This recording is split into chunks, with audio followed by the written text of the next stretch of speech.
Ladies and gentlemen, welcome to the 3-0 Take, where we talk all things Major League Baseball. Here's Kyle Corwin and Nate Reyes. It all starts right now.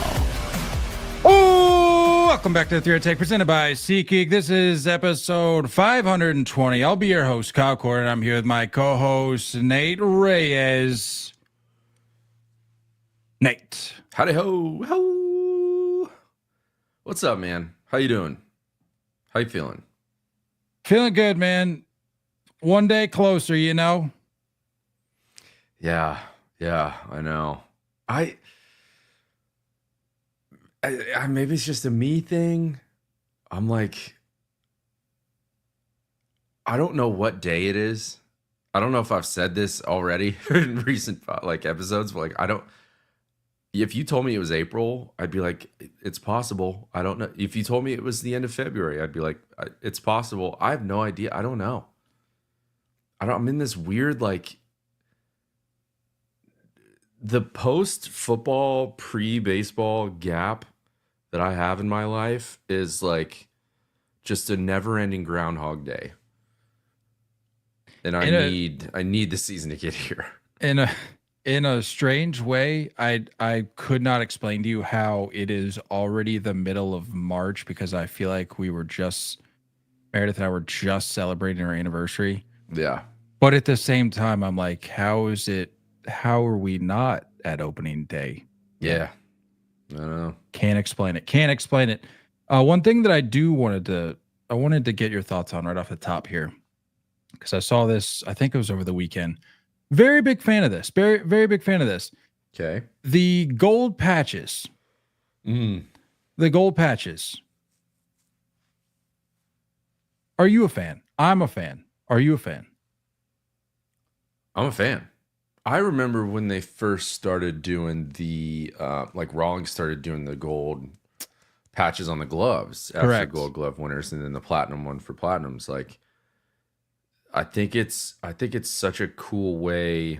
It's a very easy thing to do. Like even the Roberto Clemente Award, like having the 21 on the back of the hat. Like if, kind of similar how like the NFL do like the Walter Payton logo on the helmets. Did you say Roberto Clemente? There you go. Okay. Nice. Told you I'd wear it. Cooperstown edition. Isn't that what it says on the thing? Mitchell Ness Cooperstown. Sure is, baby. Yeah.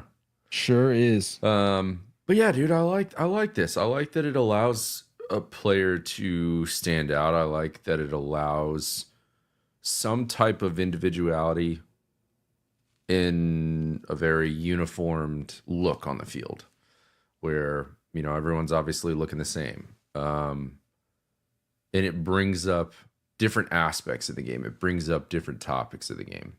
So I'm for it. I'm very for it. And I hinted at this before we hopped on, something I thought we'd maybe dive into for just a minute.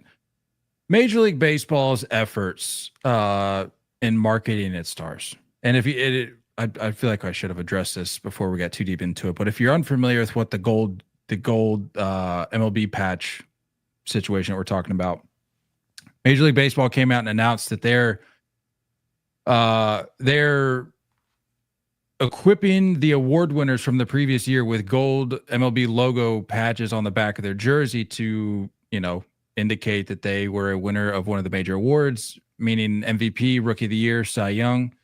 So this year you've got Luis Gil, Paul Skeens, Aaron Judge, Shohei Ohtani, Chris Sale, and Tarek Skubal.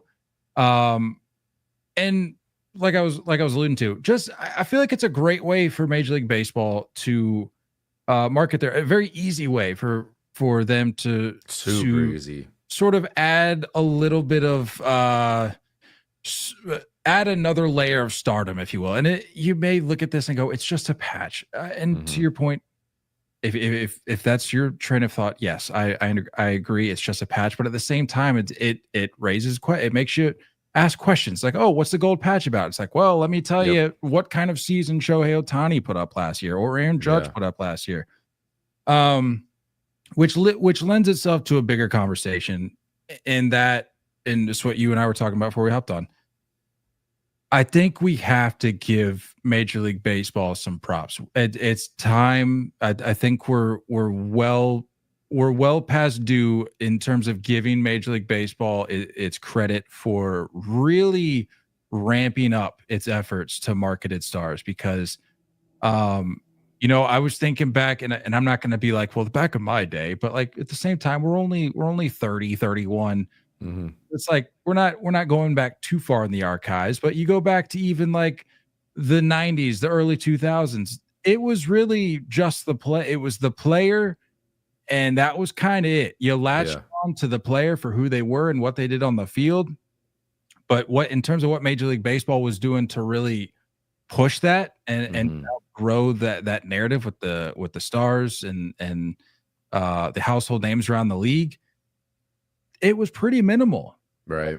With Major League Baseball doing what it can to capture the attention of the younger audiences, with everything else trying to capture their attention, I think they're doing a good job at really shining some strong spotlights on these guys. And it's I think it's really helping. I think it's really helping the game. I don't know. I mean, obviously there has to be some credit to the MLB specifically in this topic, whereas it's also to a lot of it being MLB The Show. Like the live updates that they have, like the cards that kids can get and like build their ultimate team. And I say kids loosely. I know there's plenty There's of some guys. flexibility there in There's that definition. definitely some people listening right now that are fully in on MLB The Show 25 right now. So I think there's some respect people it. It's all listening good. that play Major League Baseball or MLB The Show that are also expecting grandkids this year. Yeah. Would be my guess. Yeah. Just a guess, throwing it out there.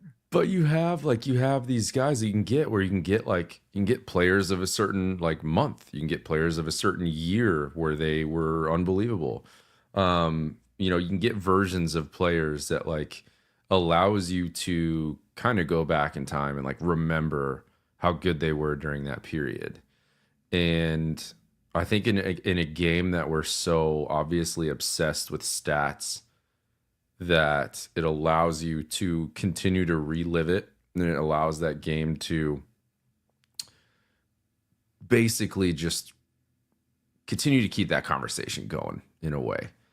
And when you look at other sports, like it's kind of strange how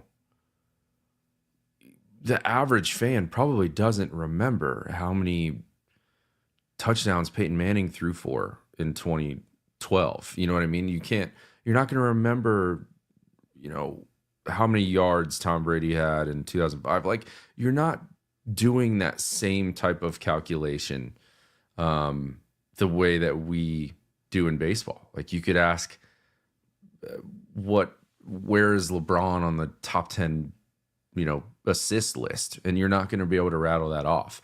But there's things about our game that allow you to do that. And so I think when you have these patches involved, and again, like going back to the Gold Glove patches, the Platinum patches, the Roberto Clemente Award, number on the back of the hat, like all of those types of things allow that conversation to happen, and it allows you to dive into that. And speaking on like a personal way, my wife is like, she didn't know baseball until I came in the picture. She wasn't familiar with things. And so for her to watch games, she has to know about a certain player in order to dive in. So like we were having a conversation, not to go too far off the rails here, but we had a conversation a few weeks ago of like, the Yankees, like maybe a rough year, like just buckle up. And then she was like, well, how do you feel about the Diamondbacks? And I was like, babe, you're born and raised here. Like if this is your second team, I'll allow it. Unless they're playing the Yanks, like you're good. She's like, okay, but like who do you think is there a player I can like dive into? I was like, well, Corbin Carroll is amazing. She's like, Yeah. No, I've seen his jersey a bunch. Like who else? And I told her of like Corbin Burns choosing Arizona for his family, like during free agency, like saying no to some of the big dogs to come here. And she's like, done, got it. But that's just an example of like, sometimes we need to attach ourselves to the person that's inside the uniform. You know what I mean? Sometimes there's things that, and whether it's statistically driven, whether it's personally driven, and I think MLB has done a really good job of sharing these stories. And you can give credit to journalists, you can give credit to MLB Network, you can give credit to Bleacher Report. Like, you can go down the list of who does a really good job of this. And if you look hard enough, you dive in hard enough, there's enough storylines to really build off of. And there's different ways that you can root for this game. And I think even for myself, I'm sure I can speak for you slightly too, is that like, I think sometimes we just get so wrapped up in like, this is how you have to view our game. And not everyone's going to do that. Not across all ages, not across all, you know what I mean? Like, everyone's going to have their different way of cheering and looking at the game. And so this just adds just another option, another way to look at a uniform and say, hey, what's that mean? What is the story of that guy? And I think it's great. And it's such a small, minor thing. I think it's really good. Yeah, and putting a bow on the topic with the gold patch, it's for those wondering like what's the end game there. It's I believe another partnership situation with Topps where they're going to be utilizing these gold patches for trading cards, which in and of itself, the whole trading card industry, I certainly have my thoughts on, but it's another aspect. It's another added. Yeah. I mean, at its heart, at a heart level, I think trading card, the baseball card industry is good for the game. I don't necessarily appreciate what these older collectors have done to it. Just stripping the shelves of retail and making it impossible for kids to get involved. 100%. But all in all, I love the idea. And yeah, I just figured it'd be a good opportunity for us to talk more or just dive a little bit into as we embark upon another season here, how Major League Baseball has grown in its efforts to grow. Done a really good job. The game. Done a really good job. Don't transition yet. Oh, you teed me up, dude. You teed me up. I was midway through saying, speaking of. Hit that button. Oh, let's hit the button, baby. Whose quote was this? Whose quote was this? Who said it? Whether it tastes like milk, whether it tastes like wine, we have to find out. Who said it? Was it Kanye? Was it Kanye? Was it Kanye? Was it Kanye? Whose quote was this? Whose quote was this? What do you got for me, friend? What do you want first? Give me the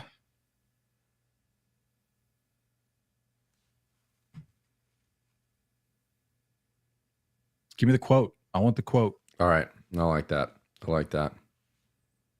Isn't it funny that guys like us, like I would even say almost the 30 plus crowd, why are they the most outspoken about this?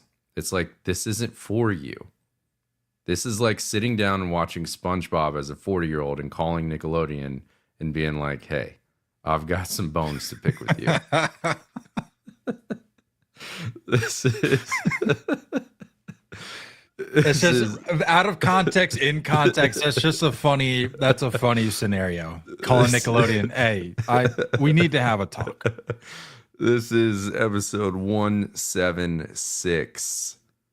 Make baseball fun again. February 4th, 2021. I gotta say, this is a me quote. Yes, sir. Let's go. Yeah, it was in reference to MLB The Show and Tatis being on the cover and not Mike Trout. And so we were just talking about come on. Yeah, we're just talking about like, dude, Mike Trout isn't fun. No one's going dressed up as Mike Trout for Halloween. Like, everyone's Fernando Tatis. So hit the nail on the head. I think that still holds up. Yeah. I mean, come on. I know you're still tapping into some SpongeBob episodes, but I don't know if you're going to be calling Nickelodeon. There was a stretch, I want to say a couple years back, where I found out that like the first first dozen seasons were on, I think, Prime. And I was like, this is news to me. So let me dive in real quick, just head first, relive some of my childhood, and then I came back up for air, and I was like, all right, that's enough. We can retire it now. Speaking of retirement, our main event of the evening, if you will, Joey Gallo said no thanks to retirement, and instead said that he is going to take a stab at pitching. So I posed the question on the screen. I posed the question to you, my friend, Nate. Do you think Joey Gallo can make it as a pitcher? He was released for. Let me provide some background here. Was released by the White Sox after 9 games.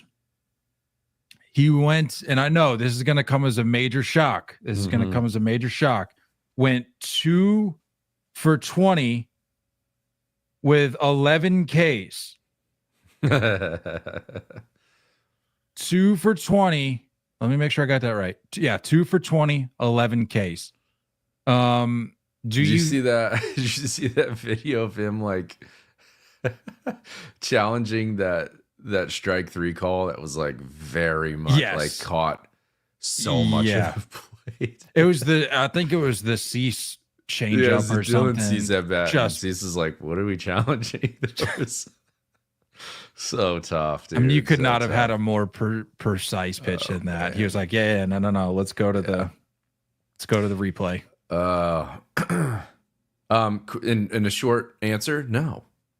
No, we can't. I'm sorry. Like, what are we doing? Let me. Can we talk about? Did you see the video that he came out with to announce it?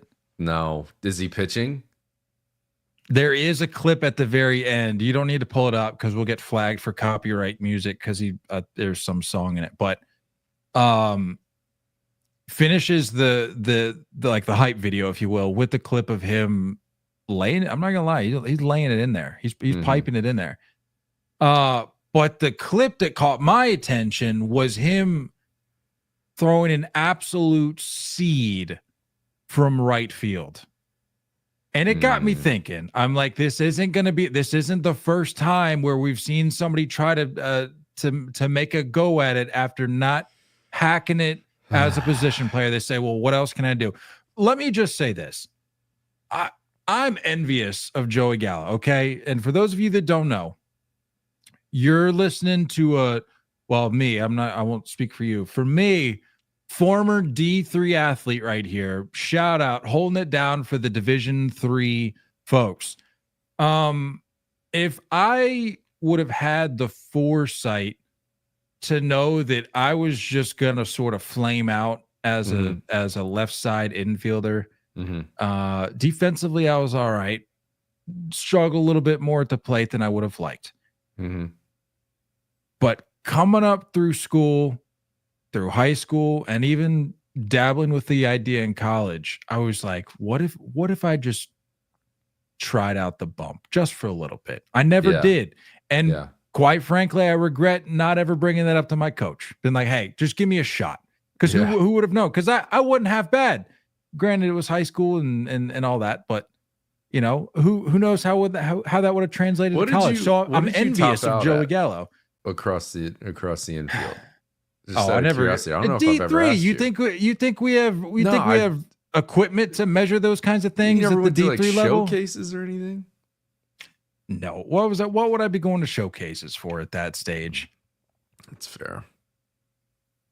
Right. I couldn't tell you. All that to say, though, my point is that I'm envious of Joey Gallo for making that decision before it's too late. Because guys like me I can't do that now. It's too late. But he said, let me take another shot at it and see if we can hang on to this career a little bit longer. What do you think happens here? Like, what do you think happens with Joey Gallo? Because he doesn't have a team, and he's now presenting himself as what we can only imagine is just like a back end innings eater.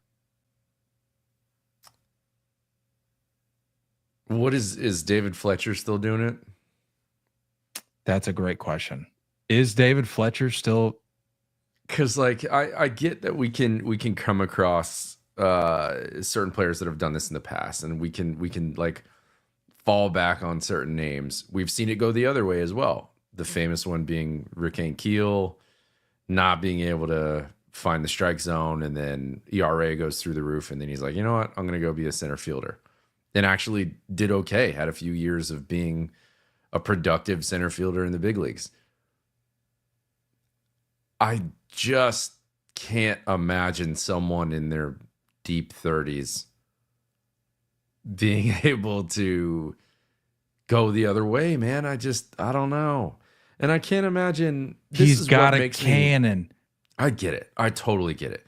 Bro, I he's fully not understand even that. Bro, he is not even in his deep 30s. He's the same age as us. Is he really? He's I thought he was 30, like 35. He's 31 years old. I feel like we're in our deep 30s already. I know I am. I'm older than Joey Gallo. November 19th, 1993. We are both older than Joey Gallo. Whatever. Either way, my point remains. I don't see. This is what makes me mad about major league organizations. It's like you're telling me you want to give this some attention, but the 22 or 23-year-old that you drafted in the 3rd round, you're just keeping down because he needs to just cook a little bit more. Like, what are we doing? Give those guys a shot. Joey Gallo is done. You've made a really good amount of money in your career. You've unfortunately fizzled out after what was light tower power showings in Texas, and it just hasn't been able to generate elsewhere. I'm all done. I'm all done. You did well. Just fade off. Are you really going to go sit in a AA freaking clubhouse for months just for an opportunity to try and no one's going to do this. No one should do this. And the White Sox, there was a quote saying that the White Sox allowed him the ability to go off into this direction. They fed it a little bit. So I'm assuming he threw bullpens for the White Sox. I'm assuming he had some time on the bump for the White Sox. That's what I'm like 99% sure that's what that clip was, that his little hype video announcing that he was becoming a pitcher. I'm pretty sure he was wearing White Sox stuff at the end, and I'm pretty sure he was throwing a pen for them. And guess who still released him? And yeah, that's the bigger question here that we haven't talked about. Freaking released him. So if they don't need him, who's going to need him? This is not going to go anywhere. So I don't know. I love how the White Sox are posturing themselves or positioning themselves as oh, we don't need this circus act in our organization. It's no, you need all the help you can get. You need all hands on deck. You can't say no to this. You need as many athletes as you can in that organization that know how to play baseball. And I think Joey Gallo is one of those people. So don't act if you're the Chicago White Sox, don't act like you're too good for Joey Gallo, because that's basically what you're saying by having released him. We're better than needing Joey Gallo. And I'm here to tell you, you're not. Well, like I said, did you ever find out about David Fletcher? Is he still? He's not listed as a free agent. Says he's still in the org. So I don't know what to tell you. I mean, if that's not inspiration for Joey Gallo, I don't know what is. By the way, did you know he's also a knuckleballer, isn't he? Yeah. So that's a whole different thing. I get it, but that's a unique thing. There's plenty of people there's plenty of dudes coming from the bump in the minor leagues that can pump the same amount of cheddar that Joey Gallo can. I suppose. Knuckleball is at least unique. Did you know? David Fletcher finished 17th in the MVP race in 2020? There's a little trivia for you. Interesting. Whatever happened with the whole? Did he have a gambling scandal? Or a debt scandal? Yeah, no, didn't he get swept up in the The the Ohtani Ohtani stuff. stuff. Yeah, it was like the same. Don't quote me on this. I don't want to speak out of turn here, but I think there was some crossover with like the people involved or something. I don't know if he was fully swept up in it, but yeah, I don't know. I remember we talked about it. I don't remember what came of it. Wasn't he on like the bookies list of names or something like that? I think so. Yeah, because it's a guy that's trying to make a go at it as a pitcher in the minors. Nobody cared. They're like, whatever. Shame on our attention span as a society. Sounds like he needs the help. We've just moved I mean, it's on David from that. Fletcher. Like, no disrespect to David Fletcher. Finished 17th in the MVP voting in 2020. But at the same time, like, you really expect, with all the information we're trying to process here, you expect me to log away David Fletcher's Shane, it's worth life keeping decisions updated on. My goodness. I'm trying to see here what Gallo was what he was charted at. Gallo's arm ranked in the 95th percentile. Hold on. This is according to MLB. A change to pitcher might not be a bad idea, as Gallo ranked as one of baseball's top outfield arms as recently as 2022 when he registered arm strength in MLB's 90th percentile. A year earlier, Gallo's arm ranked in the 95th percentile, averaging nearly 94 on his throws. I feel like he's weird enough to be a pitcher.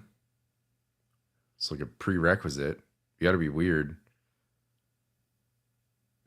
Gallo would be the third recent big leaguer to venture into pitching as a way to stay in the game. Last season, longtime utility man Brett Phillips said he would try to make a comeback on the mound and sign a minor league deal with the Yankees. Former outfielder Tyler Naquin, an 8-year veteran, also announced a similar switch, signing a minor league deal with the Guardians as a pitcher. Yep, 0 for 2. Just saying. Well, 1 for 3 because tough, David Fletcher's still kicking. So until he makes his re-debut, I'm not in. Do you think he gets another debut patch if he cracks in again? No, I don't think that would be a defect in the system if Gallo gets a debut patch as a pitcher. If there was a team that gave him a shot, who do you think? Yeah, that's a great question. I mean, because we just talked about it. I mean, the White Sox apparently they have their eyes set on larger, grander things and entertaining Joey Gallo on the bump. What those larger and grander things are, I couldn't tell you. But I could see. I mean, really, who's left? Who's left? Because I tell you what, I love me some Sacramento A's, and they're not the butt end of the joke anymore. I don't care who you are. They're not the butt end of the joke. And they refuse to engage in such debauchery as this. So who's left? Miami. Can't be the Royals. Can't be the. Here's why it can't be the Royals, because which I don't understand. What happened to Jack Caglione getting some time on the bump? Why is he just like? Is that just dead? That's over. That's done with. I don't know. Is it? Is that what the? It's what it seems like. Is that the latest on first him? base? Yeah. I don't think he's had any time on the bump. So you're it's essentially asking me to. Maybe they just don't believe in it. So clearly they're not going to believe in Joey Gallo. He was already a national last year, so I don't think he's going to revisit that. I don't know. The Mets need innings. That's it. The Mets need innings. A team being a butt end of the joke. Let's not forget. That's a good point. Yeah, I mean the Marlins are an easy answer, but yeah.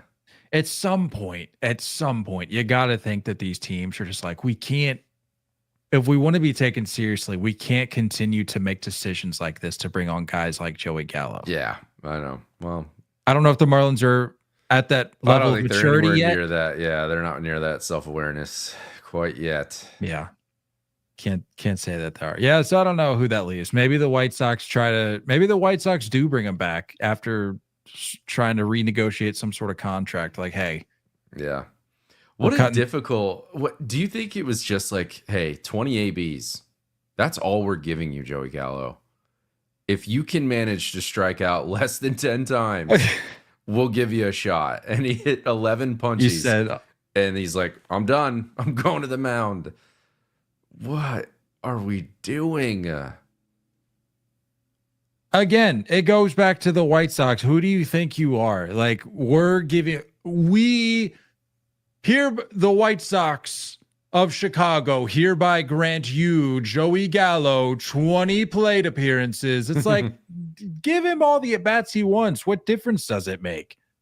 It's such a tough period in spring training too, because like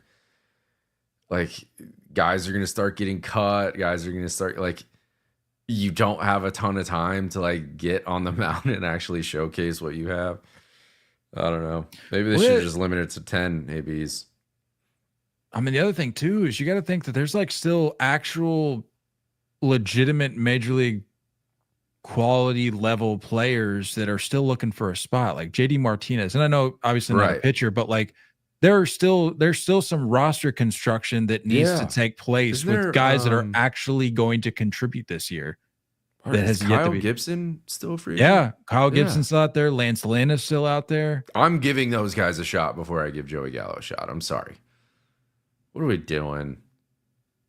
What are we doing, Joey? Just call it a career, man. Very nice career. You seem like you're a nice guy. Go find your second career.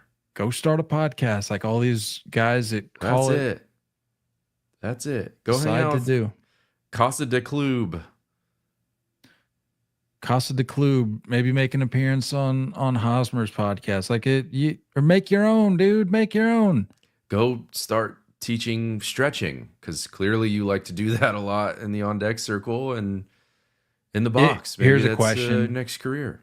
Here's a question of Joey Gallo. Let's take this quick opportunity to maybe give him some business advice. If he started a podcast, what are some names for this podcast that if you heard it, you would go, that's Joey Gallo's podcast? Twitch hitter instead of switch hitter. Twitch hitter, because he's always like, he's always like adjusting his head and like stretching, and like his eyes are just rolling around every time he's doing it. Like, he's always just taking the goofiest like, what are you doing? Oh my goodness. Switch hitter. I like that. I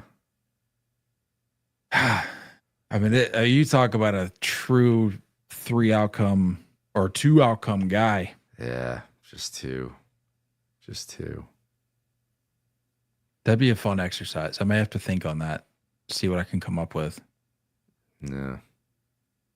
Trying to help him out, man. Like, if this pitching thing doesn't work, he's going to need some help. Maybe we throw some podcast names his way, because that sounds like the future. He said it. 60 or 70 million in his career. I think he's just fine. Shut it down. I don't know. Hang him up. That sounds nice. Hang him up, Joe. We don't need another freaking podcast to compete with. Leave this industry alone, Joey. I'm racking my brain trying to think of something. You are still trying to think of something. I'm like, what could 200 strikeouts? Trying to just think of things that I think of when I think of Joey Gallo. I'll come up with something good. Sort of old news. The unnatural. How about that instead of the natural? Sort of old news. But the development came after last episode. It was made official. The Rays have canceled their plans to develop a new ballpark in St. Pete.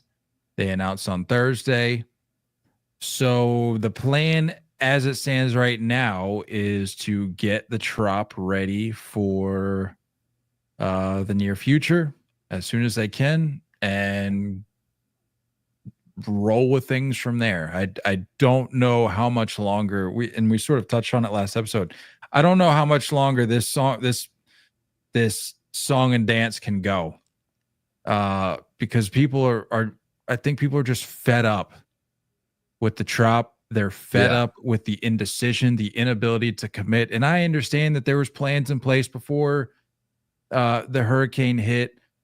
But let's be honest, there was no guarantee that even if that hurricane didn't hit, that they were actually going to follow through on creating a new ballpark. So they have no real grounds to stand on in terms of having faith from fans that something would happen. Yeah. I mean, you've lost faith in your own state. I think the state of Florida has now stepped in and been like, it's time to, like, we're not going to reallocate this money to your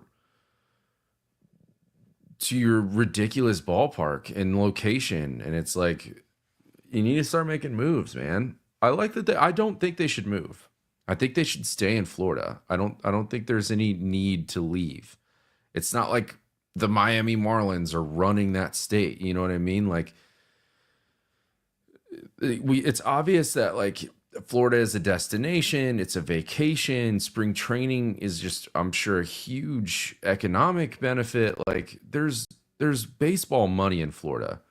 As far as major league players that have come out of Florida, as far as youth baseball in Florida, like, there's ways to tap into this. And shame on the Rays for not being able to figure this out. Not being able to, like, you've had enough time and it hasn't gotten any better. And whether it's playoff appearances, whether it's World Series appearances, like, why are you not getting over the hump? And you can't just sit there and blame it on the location of your stadium. Like, no, it's other factors. So get across the bridge, go to the other side, get to where people can actually get to you. Maybe go through some type of rebranding. You see that there's like a resurgence of the 90s as far as our culture and style goes. You know, I'm not saying you need to bring back the Devil Rays, but, like, you can at least start to bring back, you've seen the Diamondbacks bringing back teal. Like, you can start to kind of play on that a little bit and start to build off of that. So I think it's smart. There's no point in spending money and whatever countless dollars on fixing the dump. Put it towards something else. Build something new. And I like that, like, I mean, not to get political, but, like, I like that the governor is like, I'm going to call Rob Manfred. We need to get this figured out because this is bad. It's bad for the economy. It's a waste of money. And this is tax money going towards this. These are tax dollars going towards these stadiums more often than not. So, like, at least make it worth it. Tropicana. Sorry, mentally, I was still stuck. At full transparency here, I was still stuck on the Joey Gallo podcast names. I'm things. sure you were. I went to Chat GPT and I was like, give me funny podcast ideas for Joey Gallo, incorporating strikeout puns. Some of the things that came up with: whiffing with Gallo. Oh, Gallo's Breeze Fest. Joey's K-Razy Chronicles. Joey's Catch Up with a K. Strikeout Stories with Gallo. tough, dude. I mean, this is what ChatGPT is coming up with, man. No chill on the AI. I love it. Focus up, dog. Sorry. Reel it in. No, I was listening to what you're saying. I just had him sitting in the background waiting to share that. Yeah, but, you know, the more I think about it, I think Nashville's catching, and we sort of touched on this, but I think Nashville's picking up some steam.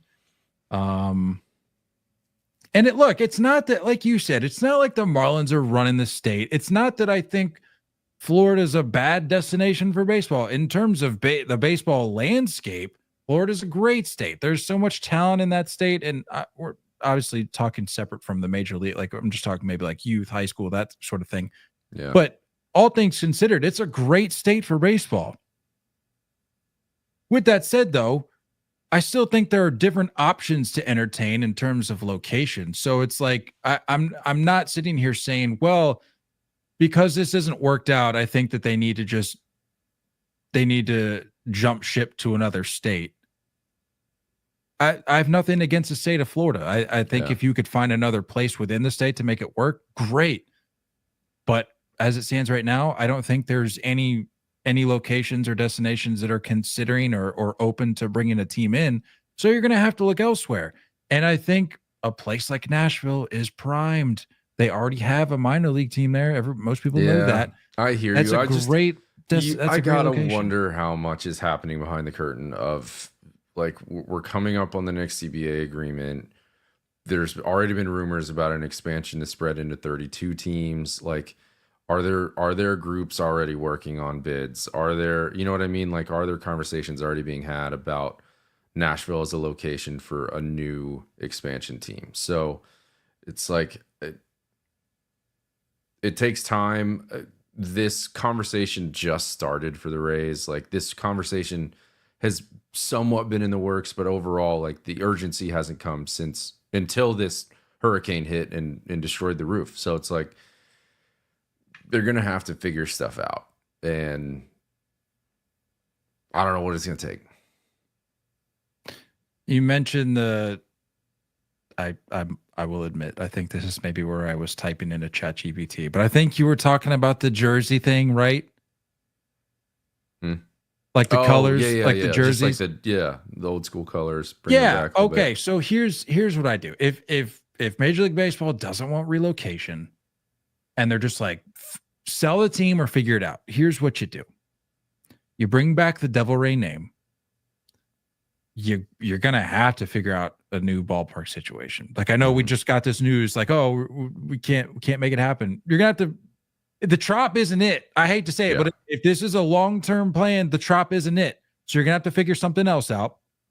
So figure out a plan B for a new park, or completely give the Trop a makeover, because the way as it was currently constructed, well, previously constructed prior to the hurricane, was not the move. I don't care what people try to tell you. Oh, it was a charming little setting. No, stop. Garbage.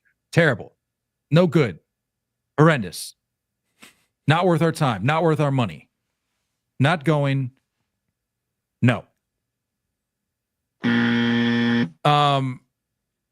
Figure out a makeover for the ballpark. Bring back the Devil Ray name. Just bring back the old branding. Forget this new, like, sunbeam, ray of sunshine. Forget it. Bring back the old, just bring everything back from the old branding, and then sell the team. Yeah. And then sort of hit the reset button. Yeah, I think that's something that, like, the average fan needs to remember, is that, like, there's plenty of people / groups that are waiting in line to purchase a professional franchise. Like, there's going to be no shortage of buyers. And for any owner that's just sitting on a team thinking that they're the better option after decades of showing the same patterns, it's like, no, it's time to switch it up. You got to go. You got to get out. Got to get out. And you can't blame the organization. Like, you can't blame their front office. You can't blame their scouting and development. You can't blame their coaches. They can't blame the players. They do an incredible job. The fact that the Rays are in the conversation when healthy every year is incredible when you consider how much is stacked against them in the ownership and the marketing and the overall dollars that are coming in or not coming in for that franchise. Figure it out. Figured out. Speaking of the Rays, let's look at the American League picture real quick. Something that I discussed on ESPN Las Vegas on Friday. Flex. Shout out to those gents. Big shout out to that crew for having me on Friday. Something we talked about, something they were curious about, because being Las Vegas based, they're curious about my thoughts regarding the A's. And they saw a post that I'd put out recently, talked about how the A, and we talked about it last episode, the A's might mess around and make the postseason. And they said, why do you think that is? And my answer was that I think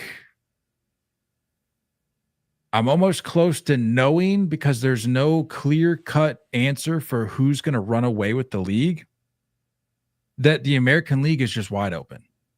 And like I said, we talked about this, and I think it's worth repeating because I think if you really look at it, if you take the whole league into account, meaning the American League, look around, hop around the divisions. Who's running away with the AL? There's no the American League is severely lacking juggernauts this year. Severely lacking juggernauts. And what I said on there is like on Friday, I said you look back at previous years, recent history would show you that the Houston Astros were that team. And even last year, despite the question marks they had with, some of their arms, you look at the Yankees, you could say with their offense, when they were clicking, the whole team as a whole, when they were clicking, I don't think many teams wanted to go up against the Yankees, just given how potent that specifically the offense was. But this year, you just don't have that. You just don't have that. And so I wanted to ask you your thoughts, being, having some connection to that. Who do you think is taking the American League this year? Because I don't have an answer. I have options, but I can't give you an answer. And it's going to be, I'll be honest with you, it's going to be hard coming up with an answer for that question for our hot takes and predictions episode. Like, because we always pick the pennant winners. Coming up soon, by the way. Coming up soon. I as of today, do not know who I'm going with. I do not know. I don't know either. Because when you talk about some of the juggernauts, those juggernauts took steps back this offseason, right? And when I'm referring to juggernauts, it was basically just the Yankees and the Astros. And both teams, in my mind, with their roster, have taken a step back. I think there's a lot of good teams in the AL. And you look at some teams that got better. You got to assume that last year was a fluke for the Rangers. All the injuries, coming off of the World Series hangover, that lineup is deep, and that got better, right? You got to assume that the Red Sox are going to be a completely night and day shift from what they looked like last year. The Rays are bringing guys back. The Central is pretty much running it back between those three teams. The Twins are always managing to be in the conversation. The Tigers took a step forward last year. The Royals took a step forward last year. The Guardians are always going to figure it out, right? I mean, we knocked on the Angels before, but like even the Angels have still managed to like bring in some decent names and kind of fill out that lineup in a way. I'm not sitting here and saying that some of these teams are going to be in the conversation to win their division, but overall, like I think it's kind of reached a tighter median than what it's looked like in the past. The juggernauts have taken a step back. Some of those lower level teams have started to take a step forward, and the A's are in that conversation too. So who knows, man? Because like it's not hard to look back 2 years ago before 2023 and say like the Diamondbacks, what are you talking about? If you had the Diamondbacks in the World Series, you're crazy. And look what they were able to do. So you never know. You absolutely never know, especially with how the playoff is structured now and multiple wildcard teams getting in. I think there's going to be two, if not all three divisions with multiple teams coming down to the last week of having an opportunity. And you also never know what it looks like for health because there's plenty of people across the league, fans, journalists, that said the Yankees had a chance to run it back and take the AL East again. One injury happens, two injuries happen. Next thing you know, it's like, we don't know, right? You never know. So why not? Why not look at an A's that have finally started to get the monkey off their back a little bit, that have started to transition? Like you have players that they're committed to. You have players that want to be there for a little while, that have proven themselves. Why not have some pride and try to make a run at it? I think it's obtainable. Do I think it's realistic? I don't know. But like the whole point is at this time of year, you can't count teams out, especially when they're going into the season with momentum, going into the season with confidence, going into the season with boxes being checked this offseason. That's what the A's did. In a new ballpark, in a minor league ballpark at that. Yeah, They're going to pop. That offense is going to go. So what I hear you saying is that I'm finally selling you on the A's a little bit. I've been okay with what the A's have been doing. Am I going to allude to any answers for the hot takes episode? No. You're okay with it, but you're not a believer like I No. am. I'm a believer. I want that on record. I I'm a think we need believer. to spend an entire freaking episode focusing on whose quote was this and just running through how many teams you've been a believer on and how often it's panned out. Because you do a great job of reminding us of the ones that do. I feel like there's some sneaky ones back. Give me an example of a team where I said I was a believer and it didn't pan out. Well, to be fair, as both of us, we were definitely believers in the Cardinals for a little bit, and that didn't seem to pan out. You've been high but to give on ourselves the Phillies but to give ourselves credit, we said there's a clear roadblock here. Shout out Ali Marmol, and there's people. I kid you not, there are people that are still commenting on that video like 2 years later, being like, "Yeah, he's still here."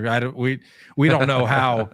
And so tell me how that panned out. So I think we sort of got that one right. You said the Phillies. The Phillies were in the World Series no more than 2 years ago. Don't matter. And have been flirting with it a little bit. So I'm not gonna walk that back. But to sort of put a bow on it, the answers that I gave to that question, I two names I threw out, and give me crap all you want, but I threw the Red Sox out as a possible option because I think you combine the It'd be dumb not to. You combine the youth that they have and talented youth at that with the additions that they